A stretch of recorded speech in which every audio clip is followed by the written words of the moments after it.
The vast emptiness of space held secrets, and on this particular day, those secrets would change everything. The alien reconnaissance ship, sleek and silent, drifted near Earth's orbit, its scanning systems probing the blue-green planet below. Commander Nara, a seasoned military strategist from the Creon Galactic Alliance, studied the holographic displays with a mixture of curiosity and mild contempt. Humans appeared primitive, their cities a chaotic network of structures, their communication systems fragmented, their military technologies seemingly archaic. Kim Jae-won sat in a nondescript military monitoring station deep within the mountains of South Korea. His fingers moved across holographic interfaces, tracking anomalous space signals that most would dismiss as random interference. Something felt different today. The alien ship's sensors began collecting data. Massive urban centers, complex transportation networks, technological infrastructure, but also signs of conflict, division, apparent weakness. Commander Nara's preliminary report would recommend a swift, decisive invasion. They will offer minimal resistance, she told her second-in-command, a tall reptilian-like officer named Krell. Their technological capabilities are laughable. We can neutralize their primary defense systems within hours. Krell nodded, his scaled fingers manipulating complex star charts. Estimated time of total planetary conquest, approximately 72 standard galactic hours. What they didn't understand was human unpredictability. In that same mountain facility, Jae-won noticed something peculiar. The space anomaly wasn't random interference. It was a carefully structured signal, mathematically precise, yet intentionally disguised. Most would overlook it, but not him. He zoomed into the signal's frequency, running complex algorithms through advanced quantum computing systems. The signal wasn't just communication, it was a message, a warning. Meanwhile, in various global military installations, similar observations were happening. In Pentagon underground chambers, in Russian intelligence centers, in Chinese strategic command rooms, experts were picking up something extraordinary. Commander Nara's ship continued its silent observation. Massive cities like New York, Tokyo, London appeared vulnerable from their perspective. Technological infrastructure seemed breakable. Military installations looked scattered and disconnected. Preliminary invasion protocols are ready, Krell reported. We can initiate first-stage planetary disruption within 48 hours. Nara smiled, a gesture that looked more like a predatory grimace. Her species had conquered hundreds of planets. Each followed a similar pattern: initial resistance, quick technological superiority, total submission. What she didn't know was that humanity was different. Jae-won's computer suddenly flashed with an encrypted message. International military communication channels were activating, not through traditional means, but through a quantum network few knew existed. Something was brewing. The alien ship continued its silent observation, recording data, calculating invasion strategies. Massive energy weapons were primed, planetary disruption protocols were ready. They believed victory was inevitable, but they had never encountered humanity before.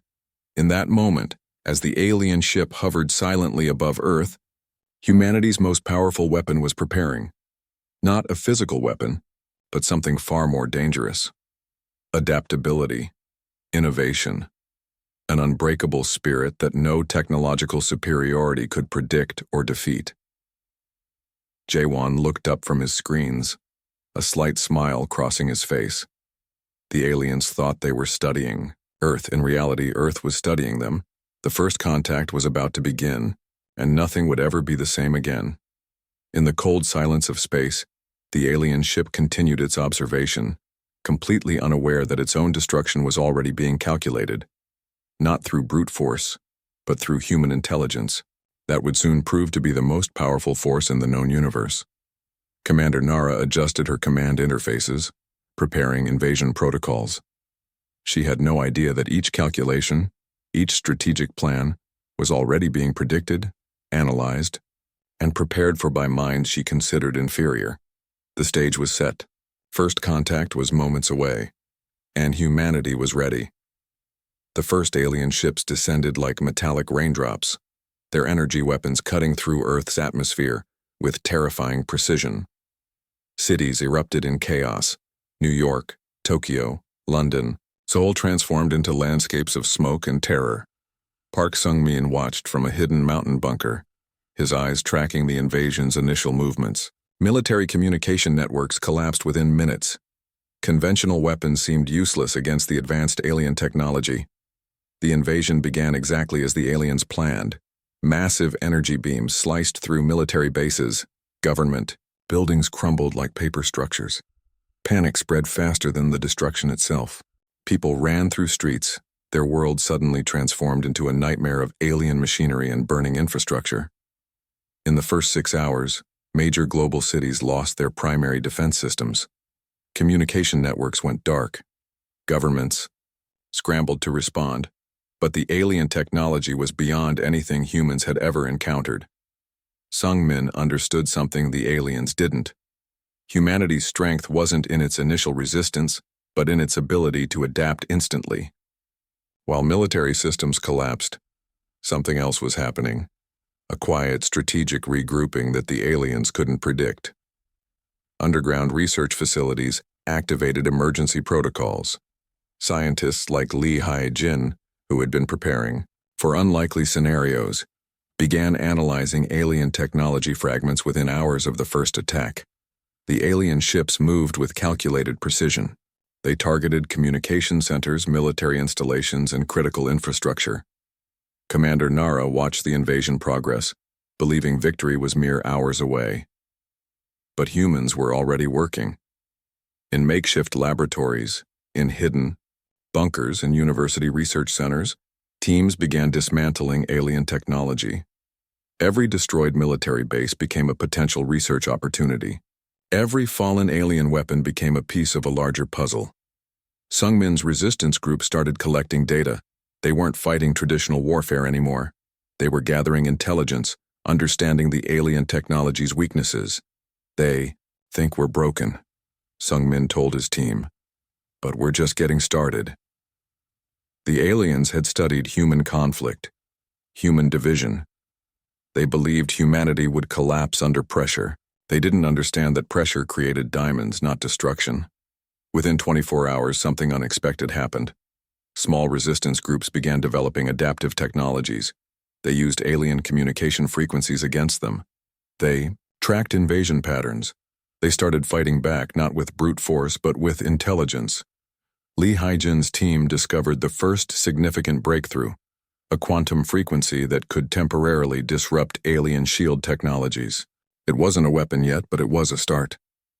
Commander Nara's confidence began to waver. The invasion wasn't proceeding as smoothly as initial calculations suggested. Human resistance was more organized than expected. Their ability to adapt was proving problematic. Military bases that seemed destroyed were actually transformed into research centers. Fallen alien technology became study materials. Each destroyed city block became a potential learning opportunity. Sung-min understood psychological warfare. The resistance wasn't just fighting. They were sending a message. Humanity would not go quietly. Every destroyed building, every fallen soldier would become a lesson, a strategy, a path to victory. The aliens had one critical weakness. They believed victory was predictable. Humanity's strength was its unpredictability. Global communication, though damaged, hadn't died. Underground networks shared information, research teams collaborated across continents. What seemed like chaos was actually a complex, adaptive response. Commander Nara reviewed her invasion reports. Something was wrong. Invasion progress was slower than expected. Human resistance was emerging in unexpected locations. Their technological adaptation was faster than any species they had encountered. In hidden bunkers, in university laboratories, in makeshift research centers, humanity was preparing its response. The first wave of invasion wasn't a defeat. It was an opportunity. The aliens had started a war, but they had no idea what was coming. Sung-min looked at the destroyed cityscape. Where others saw destruction, he saw potential. Where the aliens saw weakness, he saw the beginning of humanity's greatest moment. The invasion was just starting, and humanity was just getting started. The underground research facility hummed with intense energy. Screens flickered, quantum processors worked at impossible speeds, and the air crackled with scientific determination. Dr. Lee Hee-jin stood at the center of controlled chaos. Fragments of alien technology covered massive experimental tables. Each piece was a puzzle, a potential weapon, a key to survival. "We're not just defending," she told her team. "We're learning." Weeks of continuous research had yielded something extraordinary. The alien shield technology, once considered unbreakable, had a fundamental weakness: a quantum frequency pattern that could temporarily disrupt their most advanced defense systems. Outside, the world remained under alien occupation. Cities burned. Millions had been displaced. But inside this hidden facility, hope was being engineered. With mathematical precision, the breakthrough came from an unexpected combination. Traditional human communication technologies merged with fragments of alien quantum computing systems. It wasn't just science. It was survival transformed into an art form. Sungmin's resistance groups provided critical support. They delivered alien technology fragments, gathered from destroyed invasion sites. Each piece was carefully transported, protected like the most valuable treasure in human history. Commander Nara's invasion force continued to believe in their technological superiority. They didn't realize that every destroyed weapon, every fallen ship, was teaching humanity something. New Hai-jin's team worked in shifts. No one slept more than 3 hours. Coffee machines ran continuously. Mathematical equations covered every available surface. Complex holographic displays showed potential attack strategies. The first successful test happened unexpectedly. A small, alien reconnaissance drone suddenly dropped from the sky, its shield systems completely disabled by a precise quantum frequency burst. "We can do this," Hee-jin whispered. Her team erupted in controlled celebration. The technology wasn't just a weapon. It was a message. Humanity could adapt. Humanity could learn. Humanity could fight back. Resistance groups around the world began receiving encrypted data packages, instructions for developing quantum disruption technologies, ways to track and predict alien movement patterns, strategic information that could turn the tide of invasion. Commander Nara's reports started showing unexpected complications. Invasion progress was slowing. Human resistance was becoming more organized. Their technological adaptation was unprecedented. The alien military leadership began to worry. This wasn't like previous planetary conquests. Humans were different. Humans were dangerous. In the hidden research facility, Hee-jin understood something profound. Technology wasn't just about destruction. It was about problem solving, about understanding, about survival. Her team developed multiple technological approaches: quantum shield disruption, communication network infiltration, energy weapon redirection. Each breakthrough was carefully documented, carefully shared. Sungmin's resistance groups became the distribution network. They weren't just fighters anymore. They were technological carriers spreading hope through carefully encrypted channels. The world outside remained dangerous. Alien ships continued their occupation. But something was changing. Humans were no longer just surviving. They were preparing to fight back. Commander Nara reviewed her invasion reports with increasing concern. The mathematical models no longer predicted certain victory. Something was happening on this planet that defied all previous invasion scenarios. Hai-jin's team worked faster. Each breakthrough was another weapon. Each discovered alien technology weakness was another opportunity. The quantum frequency that could disable alien shields was just the beginning. They were learning how alien technology thought, how it processed information, how it could be manipulated. Resistance groups around the world started reporting small victories: disabled alien patrol units, compromised communication networks, strategic information breaches. The technological breakthrough wasn't just a weapon, it was a revolution. Humanity was teaching the aliens a critical lesson. Never underestimate a species willing to learn. Never assume technological superiority means guaranteed victory. In the hidden research facility, Hyejin looked at her team. They weren't just scientists anymore. They were humanity's hope. They were the ones who would change everything. The technological breakthrough was complete, and the real fight was about to begin. The world transformed. What was once a planet of divided nations became a single, unified force against the alien invasion. Kim Jae-won stood in the Global Command Center watching, holographic displays showing synchronized military movements. Countries that once fought each other now shared a single purpose: survival. Resistance groups across continents began their coordinated attack. The technological breakthroughs developed by Hyejin's team became weapons of unprecedented precision.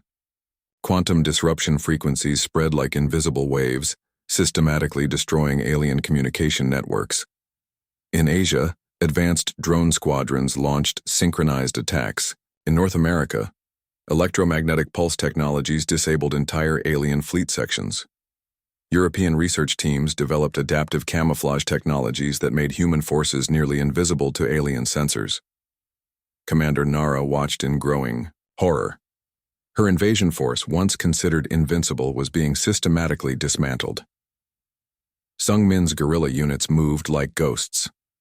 They weren't just fighting. They were teaching other resistance groups advanced tactical approaches. Every alien technology captured became another weapon, another opportunity to understand the enemy. The first major counteroffensive began in unexpected locations. Small teams infiltrated alien supply chains, destroying critical infrastructure. Communication networks were hacked. Invasion strategies were predicted and countered before they could be implemented. They thought we were weak, Jae-won told his team. But weakness was never our problem. Adaptation is our strength. Alien patrol units found themselves surrounded. Their advanced technologies suddenly seemed vulnerable. Quantum disruption frequencies turned their most powerful weapons into useless metal fragments. Research facilities around the world worked in perfect synchronization. Information traveled faster than alien ships could respond. Each technological breakthrough was immediately shared across global networks. Hyejin's quantum research team developed advanced tracking systems that could predict alien movement patterns with remarkable accuracy. Resistance groups used these systems to set perfect ambush points. The global counteroffensive wasn't just a military operation, it was a demonstration of human potential. Nations that once competed now collaborated with unprecedented efficiency. Commander, Nara's invasion reports became increasingly desperate. Invasion progress had not just stopped, it was rapidly reversing. Human forces were pushing back sector by sector, planet by planet. Satellite networks once destroyed were rebuilt using captured alien technologies. Communication systems became more advanced, more resilient.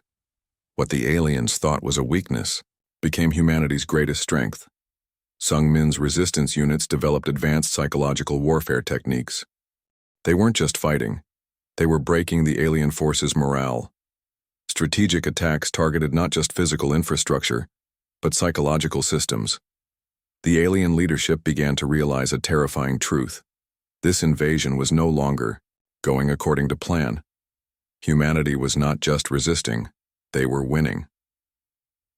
Global military strategies became increasingly sophisticated. Advanced artificial intelligence systems predicted alien movement patterns. Quantum computing technologies analyzed and countered invasion strategies in real time. Jae-won watched as the holographic displays showed something incredible. Alien invasion forces were being systematically pushed back. Not through brute force, but through intelligent, coordinated strategy. We are not just defending, he told his team. We are showing the universe who we truly are. Resistance groups shared more than just technological information. They shared hope. They shared determination. They shared the understanding that humanity's greatest weapon was not technology, but its ability to adapt, to learn, to survive. Commander Nara's communication systems began to fail. Invasion networks collapsed. What was once a massive, unstoppable force became a scattered, desperate group of survivors. The global counteroffensive was more than a military operation. It was a statement. Humanity would not be conquered. Humanity would not be defeated. As alien ships fell from the sky, as invasion, forces were systematically destroyed, something became clear. This was not just a war. This was humanity's moment of transformation. Commander Nara stood defeated, surrounded by human forces. Her once mighty invasion fleet reduced to burning metal fragments scattered across continents. The aliens had miscalculated everything. Kim Jae-won watched as the last alien ships fell from the sky.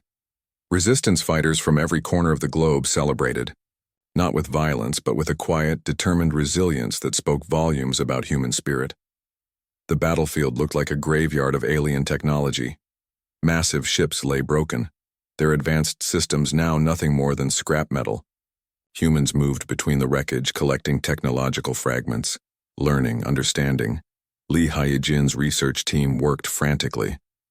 Every piece of alien technology was a potential breakthrough. What was once an invasion force became the greatest technological gift humanity could have imagined. Sungmin stood on a hill overlooking a destroyed cityscape. Where others saw destruction, he saw renewal. Where the aliens saw weakness, he saw opportunity. Global communication networks once destroyed now pulsed with unprecedented strength. The invasion had forced humanity to develop technologies beyond their previous imagination. Quantum communication systems, advanced energy networks, adaptive defense technologies. Commander Nara was brought before the Global Council. She expected execution. Instead, she found something more terrifying: understanding. "You underestimated us," Jae-won told her.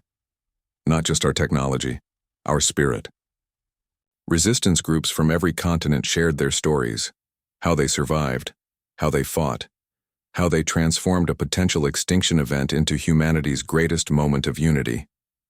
The alien technologies revealed secrets beyond imagination: advanced energy systems, quantum communication networks, technological advances that would transform human civilization for generations. Research facilities around the world worked day and night. What was once an invasion became the greatest scientific opportunity in human history. Hyejin's team discovered something profound. The alien invasion wasn't just an attack, it was a test. A test that humanity passed with extraordinary brilliance. Cities began to rebuild, not just with previous technologies, but with advanced systems captured from the alien invasion. Energy networks became more efficient. Communication systems became more resilient. Global leaders gathered. Countries that once fought each other now understood their true potential. The invasion had taught them something critical. Unity was humanity's greatest weapon. Sungmin's resistance groups became heroes, not through violence but through intelligence, through adaptation, through an unbreakable human spirit. Commander Nara watched as humans transformed her civilization's most advanced technologies into tools of reconstruction. Her invasion force became the catalyst for human advancement. The aftermath wasn't just about victory. It was about transformation. Jae-won looked at the global communication screens. Reports came in from every continent. Cities rebuilding, technologies advancing, a new understanding of human potential emerging. "We didn't just defend our planet," he told his team. "We showed the universe who we truly are." Alien technologies became educational resources. Research centers around the world studied every captured system. What was meant to destroy humanity became the key to its greatest advancement. Resistance fighters became scientists, engineers, leaders. The invasion had transformed human potential in ways no one could have predicted. Lee Hyejin's research. Teams worked on technologies that would have seemed impossible before the invasion: quantum computing systems, advanced energy networks, communication technologies that could connect humanity like never before. The universe had sent its most advanced civilization to conquer Earth. Instead, they created something extraordinary: united humanity. As the last alien ships were dismantled, as research teams continued their work, one message became clear. Humanity was not just a species. Humanity was a force of nature.